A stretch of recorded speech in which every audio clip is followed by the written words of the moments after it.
I call the member for Kiama. Thank you, Madam Deputy Speaker. And you deserve that. As members will be aware, I use this parliament on every occasion possible to raise issues important to my electorate, and there is none more important than the Princes Highway. Having grown up in my electorate, I have seen all too often loss of life and injury on our Princes Highway, and I've attended too many funerals of people that I've known who have lost their lives on the Princes Highway. In fact, one of the reasons why I stood for Parliament, Mr Deputy Speaker, was that I was not satisfied with the former government's lack of commitment to regional New South Wales, particularly the Princes Highway. And today I want to update the House on the improvements that are being made. At Gerringong, we are seeing major investments currently underway into the Princes Highway, a $329 million investment being undertaken by Fulton Hogan. When I was the Liberal candidate for Kiama, there was concerns raised by Darryl Clingan, the President of the South Precinct Committee at Gerringong, that there wasn't appropriate service lanes on that highway. I took up the fight. The minister at the time, or the shadow minister at the time, Andrew Stoner, said that we would do a review. When we were elected, we did that review, and those lanes were added to ensure that there wasn't direct highway access for such things as school buses, as well as local residents that wanted to access that highway. I'm so proud of this achievement, and it certainly is a major one, the largest single ever investment in the Princes Highway to date. But, Mr Deputy Speaker, that is being eclipsed by the announcement that Fulton Hogan has been awarded the preferred tenderer status for the Berry Bypass, a $510 million project. This has been something that people have talked about since 1955. If it is complete, in accordance with the timeframe that's been laid out by the government, some 63 years later, it will be delivered in 2018. This will provide for a bypass of Foxground and Berry, and I've been delighted to have been involved in many changes to this project, which include moving the bypass further away from the township of Berry, as well as the lowering of the bridge over Broughton Creek. This will certainly provide the access to the south coast that residents are wanting, as well as the road safety that residents demand. At South Narra, we're seeing a major investment almost complete, and I commend my friend and colleague, the member for South Coast, for her ardent advocacy over many years in this place. $62 million has been spent, and the highway has been exceptionally improved. In fact, travelling south over the holiday period, I noticed a marked improvement, particularly in the holiday traffic. I'm very, very pleased with that investment, which will certainly open up what is a renowned bottleneck. But there are other issues on the Princes Highway, and I think it's important that we mention those. The Shoalhaven River Bridge has been in existence for 133 years. It was actually built as a railway bridge, and it was meant for trains to carry across the river. Of course, that never came to pass. And today, around 55,000 vehicles on average cross the Shoalhaven River.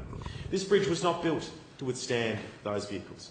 So myself and the member for South Coast have come to this place and have argued for the funds for the necessary studies that need to be done to upgrade the Shoalhaven River Bridge. And to their great credit, the federal government and our federal member, Anne Marlis, has fought for funds to supplement that work. And I look forward to seeing those studies complete so that we can get on with the job of lobbying for the money that's required to upgrade that bridge. I called on the Minister for Roads to also include in that bridge study feasibility for a possible further rail crossing of the Shoalhaven River at some stage in the future, and I certainly hope that is considered. Mr Deputy Speaker, I come from an electorate that was formerly represented by George Fuller, a former Premier and member for Kiama. He was the man who enacted the Harbour Bridge Act in 1922. A man of vision, of great vision, particularly when it came to building the state. And I acknowledge the interjection from my friend, the member for Clarence. But I couldn't attest to having nearly as much vision as member for Fuller, indeed the member for Clarence as well. But I would say that he did have vision in relation to the infrastructure of the future of the state. And I'd like to think that, in a small way, arguing for those projects is also my contribution as the local member for roads. In relation to the F6, whilst I believe this is an important project, I certainly, obviously, will always advocate for my electorate's projects first, but acknowledge that the 20,000 people that travel from the Illawarra to Sydney every day for work and back again need that F6 extension, and I look forward to continuing to take up the fight in this parliament for that project. and I look forward to other members supporting that project. To date, no Illawarra Labor member has supported the petition that we have circulated, and I note the member for Wollongong is in the House today, and her opportunity now rests for her to circulate that petition and support us. Finally, the Albion Park Rail bypass, something ignored by those opposite for 16 years. They think the traffic congestion started on the 26th of March. We will continue to do the work that needs to be done to upgrade roads in my electorate, which you failed to do.